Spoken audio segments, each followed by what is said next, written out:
ರಾಜ್ಯದಲ್ಲಿ ಸಾರಿಗೆ ಬಸ್ ಮುಷ್ಕರ ಮುಂದೂಡಿಕೆ ಈ ಬಗ್ಗೆ ಸ್ವತಃ ಅನಂತ್ ಸುಬ್ರಾವ್ ಅವರು ಹೇಳಿದ್ರು. ಈ ಕ್ಷಣದಿಂದಲೇ ಬಸ್ಗಳನ್ನ ಮೂವ್ ಮಾಡೋದಕ್ಕೆ ಮುಂದಾಗಿ ಅಂತ ಹೇಳಿ, ಅಂದ್ರೆ ಅಕ್ಕಪಕ್ಕಲೇ ಇರ್ತಾರೆ ಸಿಬ್ಬಂದಿಗಳು, ಹೀಗಾಗಿ ಈಗಿನಿಂದಲೇ ಬಸ್ಗಳನ್ನ ಓಡಿಸೋದಕ್ಕೆ ಮುಂದಾಗಿ, ಯಾಕೆಂದ್ರೆ ಜನಸಾಮಾನ್ಯರಿಗೆ ತೊಂದರೆ ಆಗ್ತಾ ಇರೋದನ್ನ ನಾವು ಗಮನಿಸ್ತಲೇ ಇದ್ದೀವಿ. ಜಂಟಿ ಕ್ರಿಯಾ ಸಮಿತಿ ಅಧ್ಯಕ್ಷ ಅನಂತ್ ಸುಬ್ರಾವ್ ಅವರು ಹೈಕೋರ್ಟ್ ಆದೇಶ ಬಂದ ನಂತರದಲ್ಲಿ ಈಗ ಸುದ್ದಿಗೋಷ್ಠಿಯನ್ನ ನಡೆಸಿ ಬಹಳ ಸ್ಪಷ್ಟವಾಗಿ ಹೇಳಿದ್ದಾರೆ, ಜಂಟಿ ಕ್ರಿಯಾ ಸಮಿತಿಗೆ ನೋಟಿಸ್ ಕೊಟ್ಟಿಲ್ಲ. Anant Subrao president KSRTC staff and workers federation notice ಕೊಟ್ಟಿಲ್ಲ. ಅವ ಸ್ಟ್ರೈಕ್ ಕರೆ ಕೊಟ್ಟಿಲ್ಲ ಈ ಜಂಟಿ ಕ್ರಿಯಾ ಸಮಿತಿಗೆ. ಇವಾಗ ಅವರು ಹೇಳಿದ್ದಾರೆ ಇಡೀ ಜಂಟಿ ಕ್ರಿಯಾ ಸಮಿತಿಗೆ ನೋಟಿಸ್ ಕೊಡಿ ಅಂತ ಹೇಳಿದ್ದಾರೆ. ಆದ್ದರಿಂದ ನಾವು ನೆಕ್ಸ್ಟ್ ಕೋರ್ಟ್ ಪ್ರೊಸೀಡಿಂಗ್ಸ್ ನಾವು ಅದರಲ್ಲಿ ಭಾಗವಹಿಸ್ತೀವಿ. ಮತ್ತು ಇವಾಗ ಸ್ಟ್ರೈಕನ್ನು ನಾವು ಸಸ್ಪೆಂಡ್ ಮಾಡಿ ಕೋರ್ಟ್ ಆರ್ಡರ್ ಮೇರೆಗೆ. ಸರ್, ಇದರಲ್ಲಿ ಈಗ 7ನೇ ತಾರೀಕು ಮತ್ತೆ ಹಿಯರಿಂಗ್ ಇದೆ ಸರ್, ಅಲ್ಲಿ ತನಕ ಸ್ಟ್ರೈಕ್ ಇಲ್ಲ, ಸ್ಟ್ರೈಕ್ ಸಸ್ಪೆಂಡ್ ಮಾಡಿದ್ದೀವಿ. ಮುಂದೆ ಏನಾಗುತ್ತೆ ನಮ್ಗೆ ಗೊತ್ತಿಲ್ಲ. ಮುಖ್ಯಮಂತ್ರಿ ಮಾತುಕತೆ ಕರಿಬೋದು, ಕೋರ್ಟ್ಗೆ ಡೈರೆಕ್ಷನ್ ಕೊಡ್ಬೋದು. Since court has the intervene, we wait for it. ಇಷ್ಟು ತಿಂಗಳೇ ಕಾದಿದ್ದೀವಿ, ಅದು ನಮ್ಮದೇ ತಕರಾರು.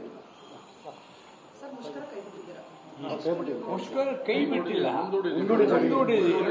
ಇಲ್ಲಿದ್ದನ್ನ ಹಿಂಗೆ ಹಾಕಿದ್ವಿ ಅಷ್ಟೇ, ಇದು ತೆಗೆದಿಲ್ಲ. ಅದು ಕೋರ್ಟ್ ಡಿಸಿಷನ್ ಮೇಲೆ ಹೋಗುತ್ತೆ. ಸಪೋಸಿಂಗ್ ಗೌರ್ಮೆಂಟ್ನವ್ರು ಕರೀತಾರೆ ಮಾತುಕತೆಗೆ, ಅದುವರೆಗೆ ನಾನೇನು ಹೇಳ್ತೇನೆ, ಗೌರ್ಮೆಂಟ್ಗೂ ಮ್ಯಾನೇಜ್ಮೆಂಟ್ಗೂ ಈ ಶಿಸ್ತಿನ ಕ್ರಮ ಅದು ಇದು ಕುಣಿದಾಡ್ತಿರಲಿಲ್ಲ. ಸ್ವಲ್ಪ ನಿಲ್ಲಿಸಿ, ಯಾವುದಕ್ಕೂ ಕೈ ಹಾಕಿಬಿಡಿ. ನೀವು ಹಂಗೆ ಕೈ ಹಾಕಿದ್ರೆ ವಾತಾವರಣ ಮತ್ತು ಕಲುಷಿತ ಆಗುತ್ತೆ. ಇವಾಗ ಕೋರ್ಟ್ ಯಾತಕ್ಕೆ ನಾವು ಸಸ್ಪೆಂಡ್ ಮಾಡಿತ್ತು, ಒಂದು ಒಳ್ಳೆಯ ವಾತಾವರಣ ಸೃಷ್ಟಿ ಮಾಡಲಿ ಮಾತುಕತೆಗೆ ಅಂತ ಮಾಡಿದೆ. ಆದ್ದರಿಂದ ಸ್ಟೇಟಸ್ ಕೋ ಮೇಂಟೈನ್ ಮಾಡಿ ಅಂತ ನಾನು ಅವ್ರಿಗೆ ಕೇಳ್ಕೊತೀನಿ. ನಿಮ್ಮ ಸುತ್ತಲೆಲ್ಲ ಬದಿಗೊತ್ತಿ ಲಘುಮುಖದಲ್ಲಿ ನೆಗೋಸಿಯೇಷನ್ಗೆ ಬನ್ನಿ. ನಾವು ಕೇಳಿರೋದೇನು ಸಂಸ್ಥೆ ಮಾರುವಂಥ ಡಿಮಾಂಡ್ ಇದೆಲ್ಲ, ಆ ಡಿಮಾಂಡ್ ಈಡೇರಿಸಿ ಒಂದು ಕೈಗಾರಿಕಾ ಶಾಂತಿನ ನೆಲೆಸುವಂಗೆ ಮಾಡಿ ಅಂತ ಕೇಳ್ಕೊತೀನಿ. ಸರ್, ಈಗ ಕೋರ್ಟ್ ಡೈರೆಕ್ಷನ್ ಕೊಟ್ಟಿದೆ ಸರ್ಕಾರಕ್ಕೆ, ಯಾರು ಎಸ್ಮಾವನ್ನ ಉಲ್ಲಂಘನೆ ಮಾಡಿದ್ರು ಎಸ್ಮಾ ಕಾಯ್ದೆ 9 ಅಡಿ ಅವರನ್ನ ಬಂಧಿಸುವಂಥದ್ದು ಸರ್ಕಾರದ ವಿವೇಚನೆಗೆ ಬಿಟ್ಟಿದ್ದು ಅಂತ ಹೇಳಿದೆ. ಮುಷ್ಕರ ಮುಂದೂಡಿರೋದ್ರಿಂದ ಎಸ್ಮಾ ಕಾಯ್ದೆ ಉಲ್ಲಂಘನೆ ಬರುತ್ತೆ. ಎಸ್ಮಾ ಕಾಯ್ದೆ ಉಲ್ಲಂಘನೆ ಹೇಗೆ ಬರುತ್ತೆ?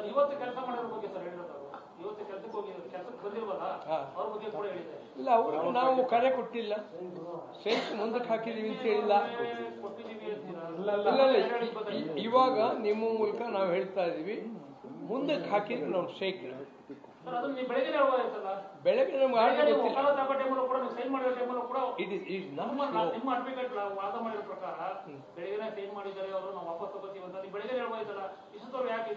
ಅಲ್ಲ, we wanted to know the court order. ನೀವೇ ಕೈ ಬಿಡ್ತೀವಿ ಅಂದ್ರೆ ಕೋರ್ಟ್ ಅದನ್ನೇ ಹೇಳುತ್ತೆ, ಕೈ ಬಿಡಿ ಅಂತಾನೆ ಹೇಳುತ್ತೆ. ವಕೀಲರು ನಾವು ಕೇಸ್ ಕೊಟ್ಟ ಮೇಲೆ ಅವರು ಅಪಿಯರ್ ಆಗಿ ಕೋರ್ಟ್ ಏನು ನಿರ್ದೇಶನ ಕೊಡುತ್ತೋ ಅದನ್ನು ಜಾರಿ ಮಾಡ್ತೀವಿ ಅಂತ ಬೆಳಗ್ಗೆ ಕೂಡ ಹೇಳಿದ್ರು. Same thing we are doing ನಾವು. ವಕೀಲರು ಹೇಳಿರೋದು ನಾವು ಬೆಳಿಗ್ಗೆ ಅಫಿಡೇವಿಟ್ ಹಾಕೋ ಟೈಮಲ್ಲೇ ಕೈ ಬಿಡ್ತಾ ಇದೀವಿ ಅಂತಾರೆ, ಕೊಟ್ಟಿದ್ದೀವಿ ಅಂತ ಹೇಳಿದ್ದಾರೆ ವಕೀಲರು. ನಿಮ್ಮ ವಕೀಲರು ಮಾತಾಡಿದ್ರು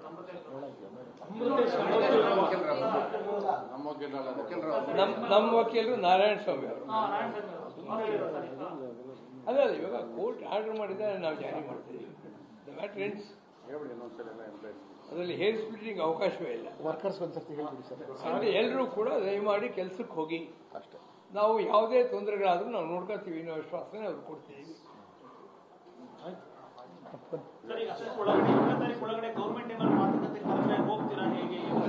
ದೇವರನ್ನೇ ಹೋಗ್ತೀವಿ ಅಂತ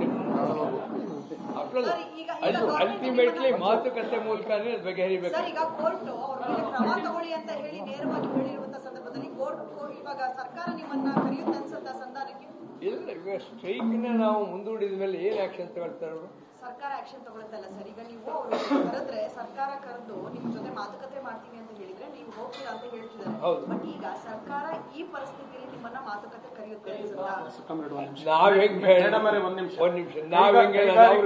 ಕೈಗಾರಿಕಾ ಶಾಂತಿಯನ್ನ ಸಾರಿಗೆ ನಿಗಮಗಳಿಗೆ ಸ್ಥಾಪನೆ ಮಾಡಬೇಕು ಅವ್ರು ಹೇಳಿದ್ದಾರೆ. ಒಂದನೇದು.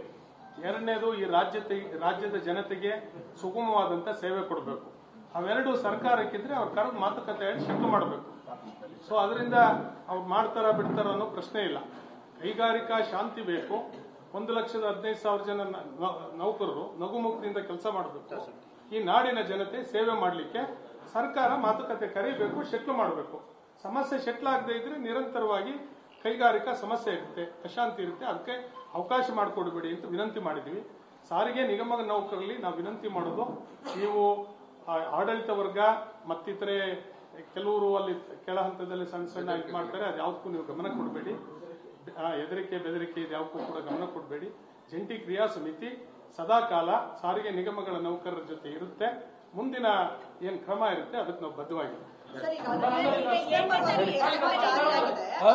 ಡಿಸೆಂಬರ್ ವರೆಗೂ ಎಸ್ಮಾ ಜಾರಿಯಾಗಿದೆ. ಎಸ್ಮಾ ಜಾರಿಯಾದಂತ ಸಂದರ್ಭದಲ್ಲಿ ಪ್ರತಿಭಟನೆ ಮಾಡಂಗಿಲ್ಲ ಅಂತ ಹೇಳ್ತಾ ಇದ್ದಾರೆ. ಸೊ ನೀವು ಡಿಸೆಂಬರ್ ವರೆಗೂ ಕೂಡ ಮುಂದೂಡ್ತೀರಾ ನಿಮ್ಮ ಪ್ರತಿಭಟನೆ, ನಿಮ್ಮ ಮುಷ್ಕರವನ್ನು? ಅಲ್ಲ, ಇವಾಗ ಸ್ಟ್ರೈಕ್ ವಾಪಸ್ ತಗೊಂಡು ಹಾಕಿದೀವಲ್ಲ, ಡಿಸೆಂಬರ್ ವರೆಗೂ ಮೇಡಮ್ ಅವರೇ, ಎಸ್ಮಾ ಪ್ರತಿ 6 ತಿಂಗಳಿಗೊಮ್ಮೆ ಸರ್ಕಾರದಿಂದ ಇರುತ್ತೆ. ಅದನ್ನ ಸರ್ಕಾರ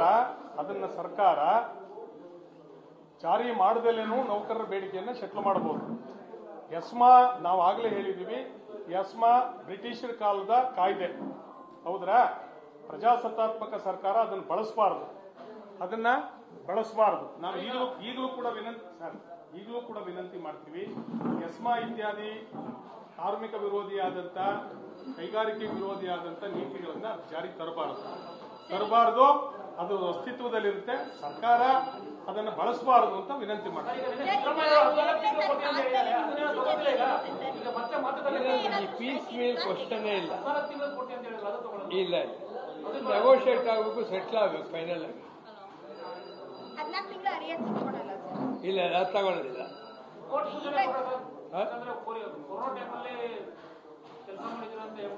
ನಾವು ಕೆಲಸ ಮಾಡಿದ್ದೇವೆ, ಕೆಲಸ ಮಾಡಿರೋದು ಕೇಳ್ತಾ ಇಲ್ಲ. ಏನು ಕಷ್ಟದಲ್ಲೇ ಸರ್ಕಾರನೇ ಇತ್ತು, ಸರ್ಕಾರದವ್ರು ಸಂಬಳ ಕೊಟ್ಟಿಲ್ವಾ, ಸರ್ಕಾರದವ್ರು ಪೇ ಕಮಿಷನ್ ಜಾರಿ ಮಾಡಿಲ್ವಾ, ಅದೆಲ್ಲ ಪ್ರಶ್ನೆ ಅಲ್ಲ. ಇದುವರೆಗೆ ಏನು ಅಂದ್ರೆ ದುಡ್ಡು ಕಾಸಿನ ಬಗ್ಗೆ ಯಾವುದೇ ಸಮಸ್ಯೆ ನೆಗೋಸಿಯೇಷನ್ ಯಾವುದೇ ಹಂತದಲ್ಲಿ ರೇಸ್ ಮಾಡಿಲ್ಲ. ಯಾಕೆ ಅವ್ರಿಗೂ ಗೊತ್ತು ನಮ್ಮಿಂದ ಯಾವುದೇ ಲಾಸ್ ಆಗಿಲ್ಲ. ಸರ್ ಒಂದು ಇಂಗ್ಲಿಷ್ ಅಂತ ಹೇಳ್ಬಿಡಿ ಸರ್, ಇಂಗ್ಲಿಷ್ ಅಲ್ಲಿ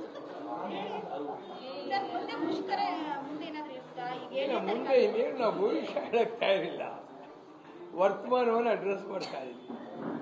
See, the point is that we gave a strike call, and the strike started from almost yesterday night. In many depots, strike started. Sir, ಇವಾಗ ಸರ್ಕಾರ 14 ತಿಂಗಳದ್ದು ಅರಿಯರ್ಸ್ ಮಾತ್ರ ಕೊಡ್ತೀವಿ ಅಂತ ಹೇಳಿದೆ. ಅಷ್ಟಕ್ಕೆ ಸುಮ್ಮನಾಗ್ತೀರಾ ಇಲ್ಲ ಫುಲ್ ಅಮೌಂಟ್ ಬೇಕು ಅಂತ ಹೇಳಿದ್ರೆ? ಇಲ್ಲ, ನಾವು 38 ತಿಂಗಳು. And yesterday there was a discussion between us and the government. 38 ತಿಂಗಳು.